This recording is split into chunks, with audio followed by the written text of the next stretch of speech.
पूरी दुनिया में आपने भगवान शिव को हमेशा नंदी की सवारी करते देखा होगा, लेकिन भारत में एक ऐसी जगह है जहां महादेव नंदी पर नहीं बल्कि एक मेंढक की पीठ पर सवार हैं। इतना ही नहीं, यहाँ नंदी बैठे हुए नहीं बल्कि अपने प्रभु को देखने के लिए खड़े हैं। कहते हैं इस मेंढक मंदिर में मांगी गई मुराद कभी खाली नहीं जाती। लेकिन आखिर एक राजा को मेंढक का मंदिर क्यों बनाना पड़ा?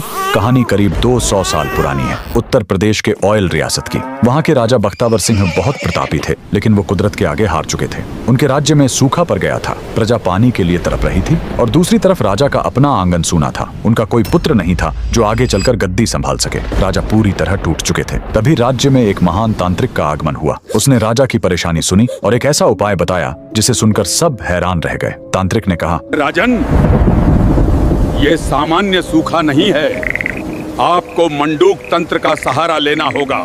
मेंढक ही वो जीव है जो बादलों को बुलाता है।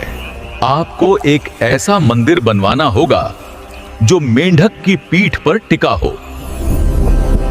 राजा ने तांत्रिक की बात मान ली। निर्माण शुरू हुआ, लेकिन इसमें सीमेंट या चूने का इस्तेमाल नहीं किया गया। इस मंदिर को अमर बनाने के लिए पत्थरों को औरत की दाल और गुड़ के पेस्ट से जोड़ा गया। जमीन से 100 फीट ऊपर एक विशाल पत्थर के मेंढक की आकृति बनाई गई और उसी के ऊपर यह भव्य मंदिर खड़ा किया गया। मंदिर तो बन गया, लेकिन प्राण प्रतिष्ठा के लिए राजा खुद नर्मदा नदी से पवित्र नर्मदेश्वर शिवलिंग लेकर आए। और फिर वही हुआ जिसका सबको इंतजार था। जैसे ही पूजा शुरू हुई, आसमान में काले बादल छा गए और राज्य में झमाझम बारिश हुई। इतना ही नहीं, कुछ समय बाद राजा को पुत्र रत्न की प्राप्ति भी हुई। आज भी यूपी के लखीमपुर खीरी में यह मंदिर शान से खड़ा है। इस अद्भुत मेंढक मंदिर के लिए कमेंट में लिखें, हर हर महादेव।